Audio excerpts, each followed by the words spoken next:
안녕하십니까, 예도입니다. 지금부터 예도는 줄리아 크리스테바의 6번째 강좌를 시작합니다. 6번째 주제는 미학인데, 이것은 르시플리머라고 하는 숭고한 것과 연관되어서 예도가 강좌를 하려고 합니다. 이 숭고한 것은 줄리아 크리스테바가 80년대에 출간한 거죠. 작품, 그 공포의 권력에서 나타나기도 하고, 아부젝 시용과 연관하여 아부젝트의 상태를 묘사할 때 나타나는 어떤 긍정적인 힘으로서, 그죠? 우리가 간주할 수가 있는데, 이러한 숭고한 것은 특히 우울증과 의기소침에 관하여 다룬 87년도의 작품 줄리아 크리스테바의 그 검은 태양이라는 작품이 있어요. 여러분, 솔레이 누와흐라고 하는 검은 태양, 그 부제가 바로 데프레시옹의 멜랑콜리라고, 그러니까 의기소침과 우울증, 우울, 이런 부제를 달고 있는데, 이 숭고한 것은 결국은 이 상징계의 질서 안에서 기호적인 것과 함께 자아가, 그죠? 자아가, 무아가 형성되면서 그 주체가 기호적인 것이 들어올 때에 존재를 위협하면서, 상징계의 질서를 위협하면서 들어오는 아부젝트의 경험, 그죠? 이미 여러분들이 줄리아 크리스테바의 강좌를 들은 분들은 이 개념을 충분히 이해하리라고 봅니다. 그 아부젝트를 경험할 때 나오는, 그래서 상징계의 질서를 유지하기 위하여 그 질서를 파괴하면서 들어오는 충동의 힘, 이런 게 아부젝트의 어떤 능력이죠, 그죠? 그런 것을 경험할 때에 양가적 감정을 느끼게 되는데, 혐오스러운 감정과 그 다음에 매력적인 감정을 느낍니다. 이 매력적인 감정으로서 다가오는 것이 바로 숭고한 것이야, 여러분. 그러니까 자아는 이런 아부젝트의 어떤 매력적인 것이 존재를 뚫고 들어올 때, 그죠? 상징계의 질서를 뚫고 들어올 때, 일단은 그것을, 주체를 유지하기 위하여 내버리지만은, 역으로 그것을 되돌아보면서 뭔가 자기가 태고적, 그죠? 어머니의 몸과 함께 있을 때에 태고적 상실한 어떤 힘으로서 느끼는 그런 원초적인 힘인데, 이것은 또한 상징계의 질서에서 살아가는, 아버지의 이름의 권력 아래에서 살아가는 자아를, 그죠? 다른 곳으로 끌고 가는 힘을 갖고 있어. 그 알리에크, 그 다른 곳이 바로 드오흐, 바깥이고, 그 바깥에서 경험되는 무의미의 어떤 그러한 세계는 바로 숭고한 것을 경험할 수 있는 그러한 장소라고 할 수가 있습니다. 그러니까 장소 없음의 장소요. 또한 그 자아가 상징계에서는 도무지 체험할 수 없는 그러한 새로운 존재의 용기를 느낄 수 있는 그러한 지점이 바로 그 바깥이라고 하는, 다른 곳이라고 하는 것이겠죠, 그죠? 이것이 바로 크리스테바가 숭고와 연관하여 아부젝 시용의 개념을 마무리 짓는 그러한 것인데, 이것이 87년도에 나온 솔레이 누와흐, 검은 태양이라고 하는 작품에서 조금 더 미학적으로 그것을 숭고한 것이 아름다운 것과 연결하여 우울증의 세계에서 조금 더 깊이 들어가는 그런 내용들이 나타납니다. 여성적인 것, 여성의 우울증, 여성의 형상들, 그 다음에 정신분석이 여성적인 것을 단지 오이디푸스적 욕망과 연결하여, 그죠? 내몰았던 그것을 되찾고, 그리고 많은 작가들에게서 심지어, 그죠? 심지어 홀바인의 죽은 그리스도를 분석하면서는 거기에서 예수가 느꼈던 인간 예수의 우울증도 분석해요, 여러분. 그리고 예도가 정말 좋아하는 도스토예프스키의 글쓰기에서 나타나는, 그가 실제로 유럽을 여행하면서 느낀 그 우울증을 탁월하게 묘사하고 있어요, 여러분. 그러니까 슬픔이라고 하는 것, 이 존재론적 질서를 위협하는 그 아브젝트, 우리가 상징계에서는 도무지 의미화할 수 없는 상태, 그래서 존재를 침대와 그리고 나른함에 묶어두고 권태 속에서 아무 말을 하지 못하는 그런 상태로 몰고 가는 이 이상한 슬픔, 그죠? 이 존재, 그래서 이 슬픔은 결국 죽음의 경계로까지 인간을 몰아가는 그런 거죠, 그죠? 그러나 그 흑사병과 같이 유럽을 삼켰던 그런 전염병과 같은 것이 무의식적 힘 안에서, 그죠? 검은 태양과 같이 우리 인간의 의식을 사로잡아 오는 그러한 무시무시한 그 무의식의 힘이, 그죠? 인간을 사로잡을 때가 많죠. 그 인간은 아우성치입니다. 도피하고 그것으로부터 피하여서 마약을 즐기고 온갖 술을 마시고 온갖 짓을 다 하고 도박에 빠지고 별 지랄을 다 해도 벗어나지 못하는 그 이상한 힘, 그것을 솔레이 누아르로 표현할 수 있겠죠. 검은 태. 그러나 이런 슬픔은 오히려 긍정적인 힘으로 작용할 때가 합니다. 이 크리스테바가 공포의 권력에서 묘사하는 그 숭고한 것은 무시무시한 충동과 욕망으로서 다가오는, 그래서 상징계의 질서의 의미화를 파괴하면서 도무지 의미화를 만들어내지 못하는 무의미의 질서로 그 바깥을 경계 지을 때 이상하게도 거기에서는 상징계가 주지 못하는 그 기호계에서 느껴지는, 거죠. 그 힘이 상징계에서 줄 수 없는 그 존재의 어떤 숭고함, 존재를 높은 곳으로 이끌고 가는 힘을 거기에서 느낄 수 있다라고 묘사하고 있습니다.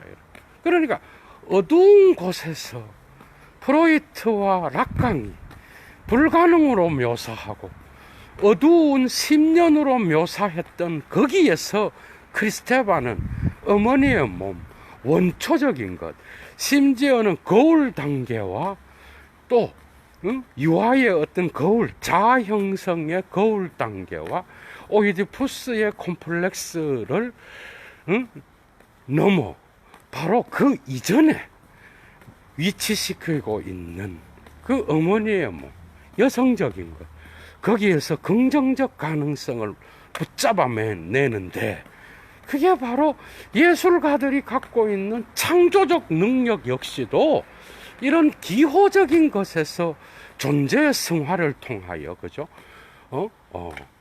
나타난다라고 묘사하거든.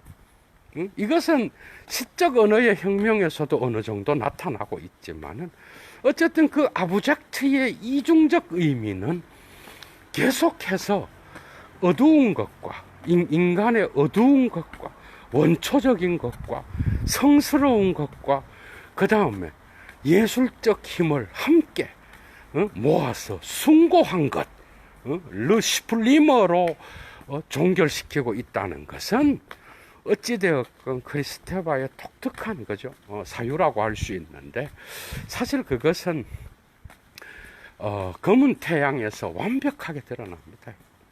여러분 한번 봐봐. 우리가 슬프다고 할 때 우리는 이 슬픈 것을 피해야만 된다고 생각해요. 자본주의가 주는 거죠. 자본주의는 뭐든지 나쁜 것은 다 피하라 그래요. 그런데 사실은 깊은 인문학과 깊은 모든 것들은 고뇌와 슬픔과 그 예술가적 고통이 있죠. 이 고통을 느껴보지 않는 자는 예술가가 될 수 없거든. 그러니까 오늘날 이러한 가치 체계로서 이러한 인문학에 깊이 있는 것들을 다 소거시켜 버려요, 이 자본주의는. 그래서 너는 언제나 좋은 소리만 듣고 좋은 것만 처먹고 좋은 것만 배우고 슬픔을 알지 못하고 늘 행복하기를 바란다, 이런 소설과 같은 비인간화를 시키는 게 바로 이 자본주의가 주는 구호들이에요, 여러분. 그래서 가질 수 있는 자동차, 집, 최고로 수준 높은 그런 것들을 소유하면은 마침 인간이 자기 자신은 모든 고통과 슬픔과 그러한 것으로부터 벗어나 있는 것처럼 욕망을 자극하는 겁니다. 이런 게 다 기만적인 거라는 거야. 인문학은 이런 것에 다 저항하는 거예요. 여러분들, 이게 칸트랑도 연결되어 있어요. 여러분, 칸트에 숭고한 거는 뭐야? 칸트의 주플리머는 뭐야? 다스 주플리머는 뭐야? 시플리머가 뭐야? 판단력 비판에서 말하잖아요. 예도가 지금 칸트의 실천 이성 비판 중반까지 해놨는데, 언젠가 또 칸트도 한번 판단력 비판까지 전부 다 일단은 강좌를 한번 해야 되는데 할 게 하도 많아서 그 일단 연기해 놓고 있어. 칸트도 순수 이성 비판 9개, 실천 이성 비판 3개까지 해놨어요. 지금 그 판단력 비판에서 칸트는 숭고미와 자연미를 나눠요, 여러분. 숭고미는 뭐죠, 여러분? 숭고미는 이성과 관계하는 거예요. 그런데 자유미는 뭐와 관계하는 거예요, 여러분? 자유미는 오성과 관계하는 거예요.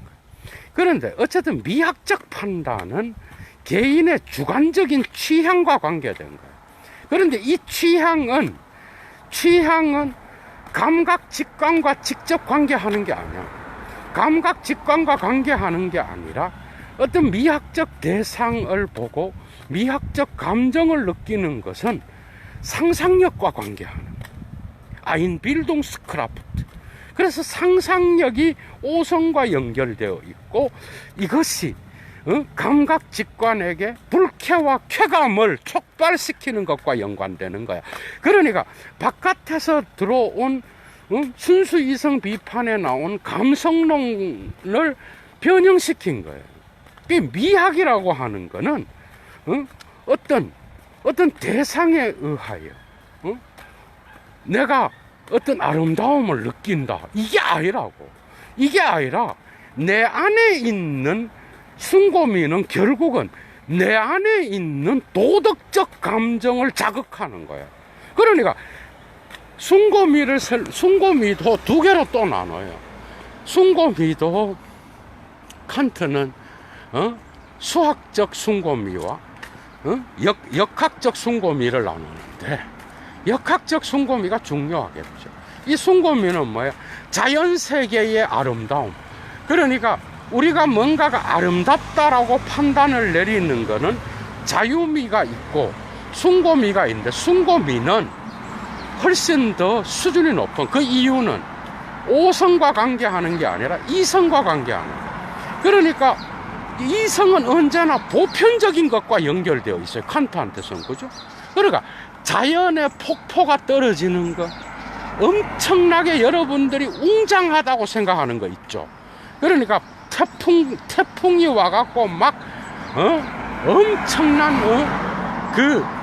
위력으로서 다가오는 태풍이라든지 바람이라든지 이러한 자연의 세계에서 나타나는 그러한 외부적 자연의 어떤 충격적인 현상들, 화산도 들어갈 수 있겠죠. 이런 것들이 나타날 때 여기에서 중요한 거는 내 안에 있는 게 중요한 거예요. 칸트한테서도. 이런 자연 세계 자체가 숭고미를 만드는 게 아니고, 이것을 통하여 내 마음 속에, 내 안에 있는 어떤 보편적 도덕 감정이 있는 거야. 그 바깥에 있는 그러한 무시무시한 자연 세계의 웅대한 어떤 것들이 내 안에 있는 도덕 감정을 자극할 때, 그때 숭고한 나의 존재가 뭔가가 더 높은 곳으로 지향되는 그러한 감정을 바로 숭고미라고 그러거든요, 여러분. 그러니까 숭고미는 그냥 단지 바깥에 있는 자연 세계의 엄청난 나이아가라 폭포와 같은 그 엄청난 것을 봤을 때 그것은 숭고미, 이게 아니라 그것을 통하여 내 안에 있는 고요함 속에서 바깥에 있는 대상이 더욱더 웅대하면 웅대할수록 내 안에 있는 고귀한 도덕적 감정이 보편적 이성에 의하여 촉발되어 내 안에 있는 도덕적 감정이 강력하게 일어날 때, 그때 경험되는 게 숭고미야, 여러분. 그게 어쨌든 숭고한 거는 칸트 역시도 뭐와 나의 존재를 승화시킨다고 본 거야. 이해가 돼요? 나의 존재를 승화적으로 갖고 가는 거야. 여기로부터 어떤 영향을 받았는지는 모르겠지만, 어쨌든 줄리아 크리스테바 역시도 아부젝시옹의 실론을 말하는 그 공포의 권력에서 이 숭고한 것을 아부젝트의 경험과 연결해서 이야기하고 있다라는 거예요. 이해가 되죠? 그러니까 숭고는 여러분들이 어린 나이에 그게 좋은 것만 먹고 좋은 것만 보고, 그래서 좋은 집을 사고 좋은 자가용을 타고 다니고, 이거 뭐 자본주의 인형이죠. 이런 데서는 아부젝트를 경험할 수가 없어. 이런 인간은요, 아부젝트가 뭔지도 몰라. 예술을 볼 수 있는 눈도 없고 인문학을 할 수 있는 토대도 없는 거예요, 이런 인간은. 그러니까 그냥 거기에 빠져서 그냥 사는 거야. 그러다가 나이 들어서 그냥 아무 생각 없이 배부른 돼지와 같이 살다 그냥 죽는 거지. 그게 단지 아는 거죠. 그런데 인간이 어디 그러나? 모든 위대한 것들은 인간의 어떤 극점에서의 고통에서 나오는 거예요, 여러분. 아부젝트는 인간의 본성이기 때문에 아무리 돈이 많고 자본주의가 그걸 치료할 수 있다라고 거짓말을 해도, 인간은 자기 무의식을 갖고 있는 이상, 모든 인간은 그가 인간이라면 이런 걸 경험하게 돼 있어요. 어떤 방식으로 본가. 이해가 되죠? 그래서 아부젝트를 설명하다가 르 시플리머를 이야기하는 거예요. 숭고한 것을 경험하는 거예요. 그러니까 혐오스러운 것에서 숭고한 것이 나타나는 거예요. 그러니까 그 무의식은 줄리아 크리스테바한테서는 뭐죠? 무조건 어두운 것만 있는 게 아니에요. 어두운 것에서 밝은 걸 이야기하는 거예요. 이 독특한 그러한 철학자예요. 그러니까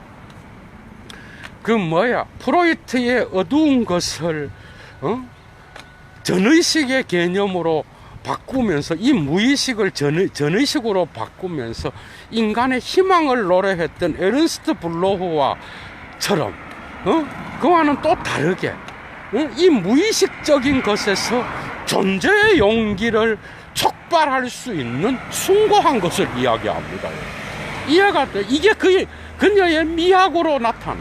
그러니까 아부젝트 미술, 인간의 본성에 인간이 혐오스러워하고 인간이 피하고 상징계의 언어와 질서가 그것을 더럽다고 유기한 것, 그래서 불쾌와 그 다음에 좌절과 고통과 그 다음에 인간이 상처를 입기 쉬운 그런 모든 기호적인 것들을 상징계는 금기시 여기잖아, 그죠?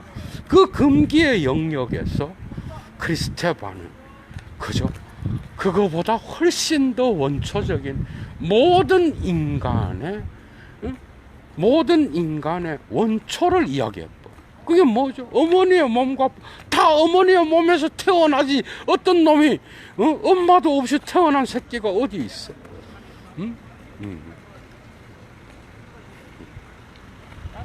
그러니까 환이라는 개념을 갖고 오는데, 데클레락시옹이라고, 이거는 그 락강의 주의상스랑 달라요. 이 환희를 경험하는 거는 내가 자기를 망각했을 때 경험하는 거예요. 그러니까 상징계의 질서에서 그 질서의 틀에 잡힌 나의 자아를 망각하고 내가 다른 곳으로 데리고 가지면서 바깥에 있는 어떤 그 어머니적인 그 원초 상태에서 경험하는, 어머니와 몸과 내가 하나라고 하는 원초적 욕망에서 느껴지는 그러한 환희가 있다라고 이야기합니다. 이것이 락강의 주의상스와 주의상스도 실제계가 상징계의 구멍을 낼 때 나타나는 그런 거잖아요. 상상계적인 것으로도 설명을 했잖아, 락강이, 그죠? 그러니까 락강에 마치 실제계를 이런 식으로 묘사하는 부분도 조금은 책을 읽다 보면 느낄 수가 있어요, 여러분들. 그러니까 그 환희가 락강의 주의상스와는 확실히 다른 거지만, 어쨌든 그 다른 곳에서 상징계가 줄 수 없는 환희와 숭고를 느끼는 거예요. 그래서 그는 그 안에서 지금까지 상징계가 경험하지 못한 새로운 창조의 힘을, 그죠? 바로 이 기호적인 것과 어머니적인 것과 여성적인 것과 혐오스러운 것과 유기된 것 안에서 바로 새로운 힘으로서 경험하게 되는 거예요. 이게 바로 숭고예요. 그러니까 칸트와는 다른 숭고의 개념을 가졌지만은 이 슈플리머 역시도 무의식적인 것과 의식적인 것의 경계에서 상징계 안에 있는 기호계의 영역에서 바깥에 있는 어떤 바깥의 경험에서, 그죠? 나를 끌어당기는 존재의 승화의 힘으로써 경험되는 거예요. 이제 예도가 이것을 줄리아 크리스테바의 위대한 거죠. 위대한 작품인 검은 태양과 연결시킵니다. 검은 태양은 슬픈 거예요. 인간이 경험하는 슬픔의 경험이에요. 그래서 사실은 저 사람 우울증에 걸렸다, 이런 우울증이 있는가 하면은 모든 인간이 경험하는 우울증이 있어요. 여러분들 봐봐, 다 이 세계를 다 가진 자는 걱정이 없을 것 같죠.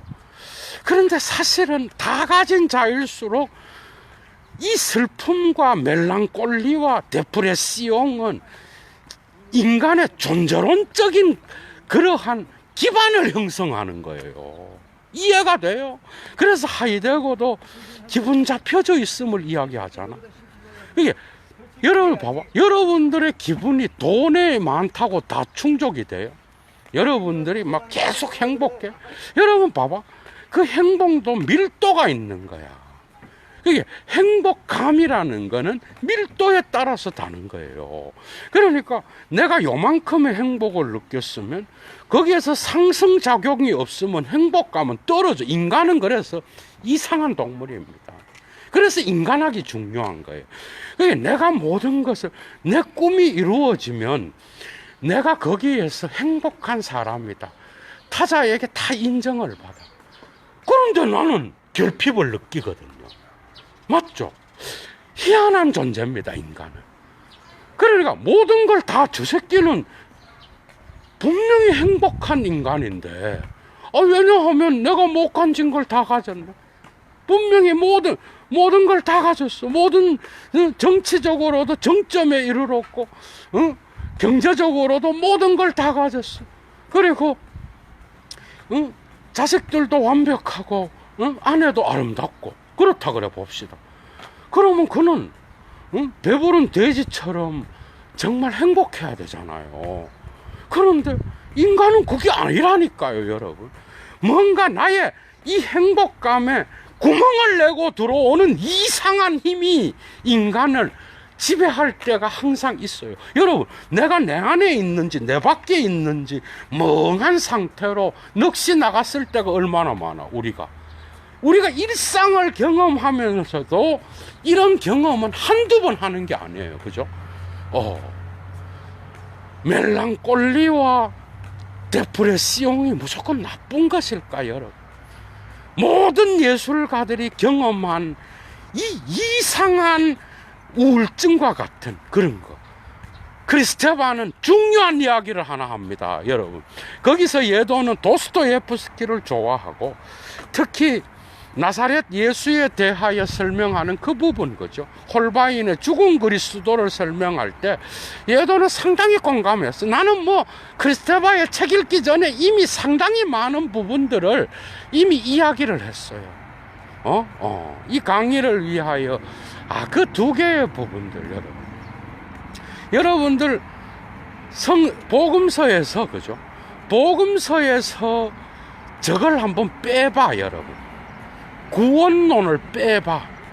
예수가 하느님의 아들인데 왜 겟세마네에서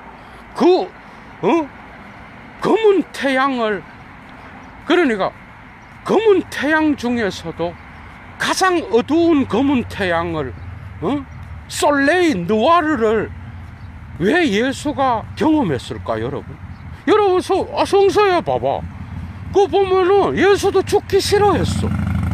저는 그 검은 태양의 극점은요, 예수가 신이 자기 자신에게 기도를 해도 응답하지 않을 때 신으로부터 버림받았다라고 생각했던 십자가상에서 보다는 오히려 제자들이 다 배신하고 디베 자고, 그죠? 그리고 그 겟세마네 동산에서 가장 큰 예수의 고뇌의 극점에 이르잖아요, 여러분.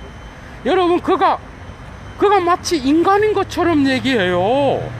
여러분 한번 봐봐. 나 죽기 싫어합니다. 이 잔을 나에게 옮겨달라고 그러고, 그 다음에 또 제발 나에게 응답해 달라고 그러거든. 그 신은 응답하는, 아무런 응답이 없는 거야. 온 세계가 다 검은 색깔로 칠해지는 이상한 검은 태양을 경험한 거예요, 예수도. 여러분, 거기에서 오만 교리들을 가지고 구원을 위해서 그랬다 이러면서, 여러분, 이러다면 성서의 가치가 똥이 돼버려요. 그러니까 구원을 위하여. 그래서 예수를 믿으면 이런 나의 슬픔과 고통을 예수가 없애준다. 그래서 구원론을 딱 대입시키면 성서에 나오는 예수의 매력은 그 순간 그냥 이상한 마술로 변해갖고 그냥 다 똥이 돼버려, 인문학적으로는. 그러니까 거기에 홀바인의 그 죽은 그리스도 역시도, 여러분 봐봐, 이런 신적인 것을 빼고 인간 예수를 생각해 본 거야, 여러분. 거기에서 크리스테바가 우리에게 주는 교훈이 뭐야? 검은 태양, 슬픔이라는 거, 그 다음에 멜랑콜리라는 거, 이것은 우울증 환자만이 경험하는 게 아니라 이 세계의 모든 위대한 자들로 간주되는 자들뿐만 아니라 심지어 위대한 문학가들, 도스토예프스키가 악령을 어떻게 썼겠어? 악령을 경험하지 않고. 여러분 봐봐, 예도가 이야기했던 그런 부분들이 동일하게 크리스테바의 작품에서도 나와요. 이해가 돼요? 그러니까 그 작품을 접하면서 아이고, 이건 나랑 이미 강좌를 한두 개 한 게 아니야, 예도가. 사실은 몰트만의 십자가에 달리신 하느님이 다 탁월하게 이 문제를 갖고 씨름하잖아, 여러분. 예수에게 가장 슬펐던 것은 십자가 고난이 아니야. 자기가 아버지로부터 버림받았다라고 하는 그 생각이라고 그러잖아요, 여러분. 구원론은요, 이 세계의 구원론으로 갖고 가면요, 봐봐. 여러분들의 삶의 모든 게 다 구원론으로 떡칠돼 버려. 그러면 우리는 아무것도 할 게 없는 거예요. 곧바로 그냥 모든 게 다 구원을 위한 계획이거든. 그 슬픔도 고통도 다 그냥 구원을 위한 거야. 너무 쉬운 거죠, 세상이. 이해가 돼? 그래 놓고 성직자 지가 그런 검은 태양이 나타났을 때는 지도 꼼짝 못 하거든요. 지도 얼마나 이기적인 인간들이야, 여러분. 지도 견디지 못하는 거를 교인들한테는, 일반 성도들한테는 그런 것들을 요구하거든요. 얼마나 사기꾼적인 거야. 그래서 크리스테바는 검은 태양을 피하는 문제는 내가 우울증에 걸렸고 내가 슬픔을 경험하는 게 아니야. 내가 슬픔을 직시할 수 있느냐 없느냐야, 여러분. 내가 검은 태양을 똑바로 보고 이게 뭔지를 직시하는 자는 거기로부터 창조적 능력이 나온다라고 이야기하는 거예요. 근데 대부분의 인간들은 그냥 피해요. 그냥 피해. 그죠? 나도 뭐 여러분들 부모가 안 알아주고 놔노라나 남편이 안 알아주는 그런 슬픔이 여러분도 없어요? 여러분들은 다 공유하고 여러분들이 갖고 있는 모든 결핍은 여러분 주변 사람에 의해서 다 해결되고 살아. 아, 좋겠어. 진짜 그런 인간이 있다면 여도가 가서 절을 하고 싶어요, 여러분. 자기를 기만하지 않는다면 이런 문제들은요, 그래서 우울증에 걸린 자가 이 세계를 슬퍼하는 자만이 느낄 수 있는 아름다움이 또 있는 거예요, 여러분. 그걸 크리스테바가 거기에서 우울증 안에서의 아름다움이라는 개념을 따로 이야기하면서 이 세계를 바라보는 그 극점에서 느끼는 미학적 아름다움을 또 이야기한다니까요, 여러분. 그러니까 그래서 그 고난 속에서, 순환 속에서 결국 그리스도는 뭐야? 그리스도는 정말 그리스도의 길을 갈 수 있는 건 그 고뇌의 극점에서 나오는 거예요, 여러분. 이해가 돼요? 그냥 자본주의적 사고로 그냥 슬픈 거는 다 버리자. 아이, 그래, 즐겨. 그래서 끊임없이 자기 자신과 대면하는 걸 피하고 도피적인 삶을 다 살아가, 여러분. 그러다 또 피하려고 그러면 또 친구 불러서 또 자기 자신을 감추면서 무의식적으로 모든 것들을 다 밀어내고, 아, 나는 행복하다. 그게 인간이 행복해집니까, 그게? 거기서 병이 다 오는 거예요, 여러분. 거기서. 검은 태양은 직면해야, 내가 직면하는 것, 검은 태양을 직면하고 그게 뭔지를 나의 존재 속에서 고민하고 거기에 대결하고 거기에 맞서서 나의 존재를 창조적 힘으로 바꿔놓는 것, 이게 바로 인간의 삶이에요. 인생이고. 그런데 그걸 피해야 된다. 그런 게 오면은 마귀의 어떤 뭐가 보낸 거다, 이지라라. 그래서 기도하고 이런 것들을 다 없앱시다, 이지라라고. 그래서 다 없애버리고, 그래서 예수의 그 엄청난 인간적인 삶들을 전부 다 신적인 것으로 바꿔갖고 역사적 예수의 삶을 똥으로 만들고, 이런 게 그죠? 그런 데서 다 나타나는 거예요. 그런데 인문학의 대가들, 철학자들은 전부 다가 인간 예수에 관심이 있어요. 니체도 그렇고. 그게 크리스테바의 검은 태양에서도 예수가 직면한 그 슬픔, 그 고뇌는 구원론 이전에 그 인간 예수가 가장 그죠?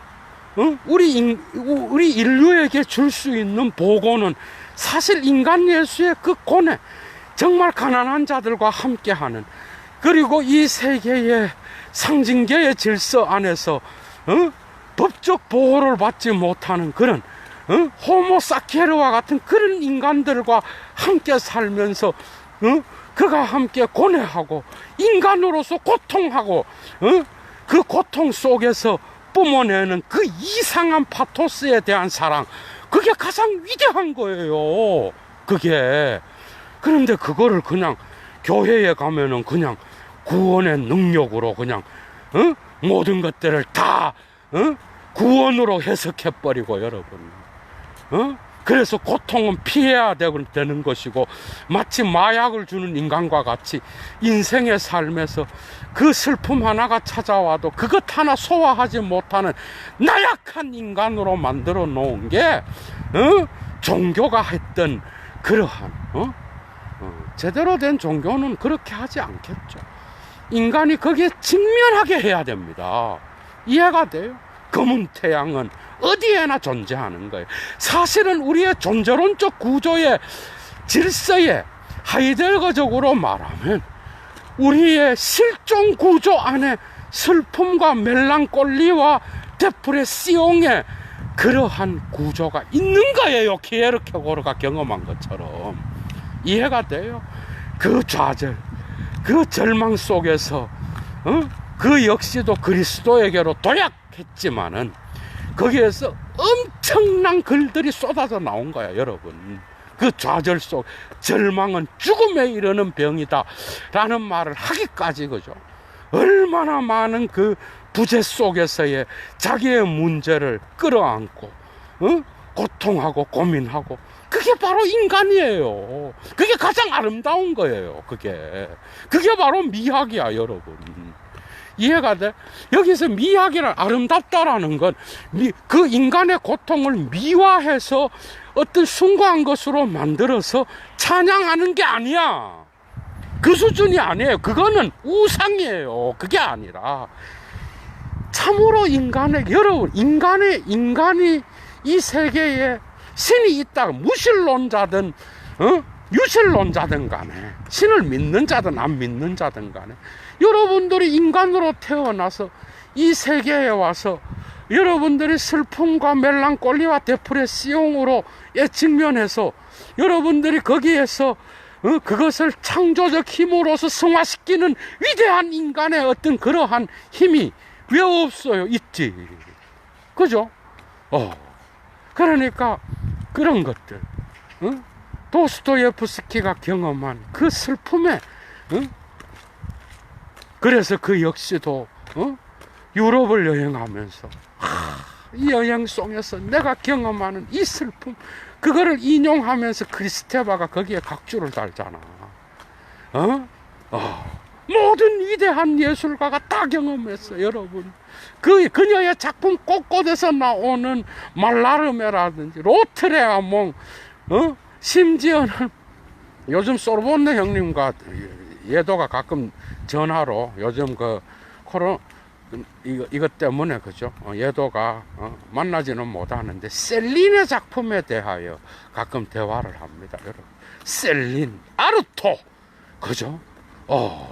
그 다음에 이런 작가들, 도스토예프스키, 톨스토이와 같은 이런 인간의 비애와 인간의 가장 밑바닥에서 경험될 수 있는, 그리고 인간의 가장 모든 인간들이 피하는 곳, 그래서 아부작트가 일어났을 때 용기를 갖고 거기에 직면하여서 거기로부터 새로운 빛을 창조해내는 이런 인간이 바로 진정한 위대한 인간이라고 말할 수 있는, 예술의 힘과 문학의 힘과 철학의 힘과 이 예술의 위대한 미학의 힘은 이런 것에 있는 거예요.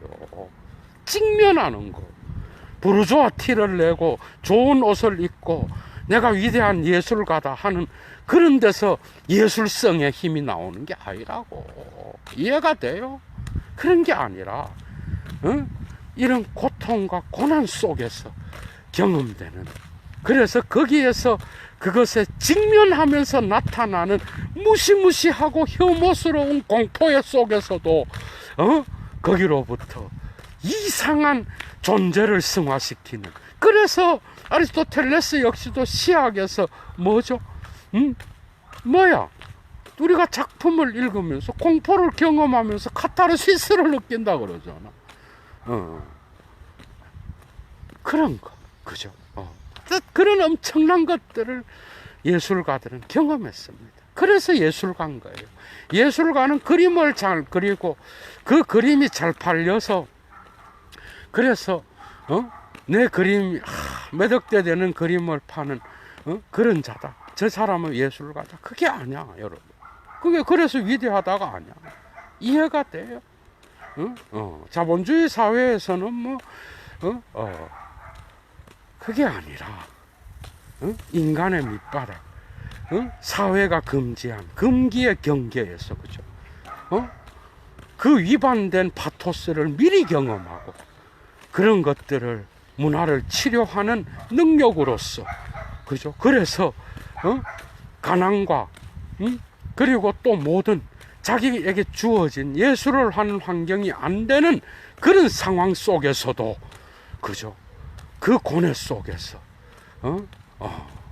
거기에서 그 새로운 야성적 파토스를 발휘하여 거기서 그 엄청난 그 인간의 무의식 속에 숨어 있는 그 엄청난 광기를 도스토예프스키가 작품으로 승화시키잖아, 여러분. 거기에서 그리스도의 작은 빛으로 치료의 효과를 나타내는, 야, 여러분, 그런 것들이 다, 그죠? 인간의 창조적 힘으로서. 그래서 니체 역시도 그 빈 공간에서 엄청난 창조적 힘을 발견하고 창조의 어떤 능력을 그 빈 공간에서 발견한 거 아니야, 여러분. 그 무는, 그죠? 절대 무가 아니라 모든 위대한 인간들이 문화의 경계에서 경험했던 그러한 아부젝시옹의 경험이 아니겠는가, 그죠? 바깥의 경험. 그리고 크리스테바가 검은 태양을 직시했을 때 나오는 이상한 아름다움,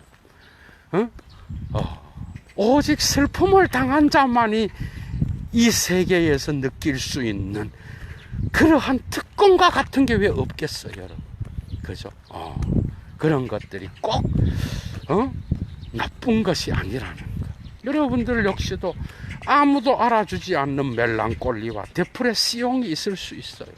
나의 존재를 끊임없이 아브젝트하게 만들고 이 존재의 질서에서 뭔가 축출하게 만들고, 그래서 나만이 상징계로부터 떨어진 그러한 존재라고 생각할 그곳에서 그러한 좌절감 속에서, 슬픔감 속에서 경험하는 이상한 그러한 존재의 승화작용, 그죠? 그런 것들을 왜 못 느껴? 그게 없는데 인간이 어떻게 살아가요?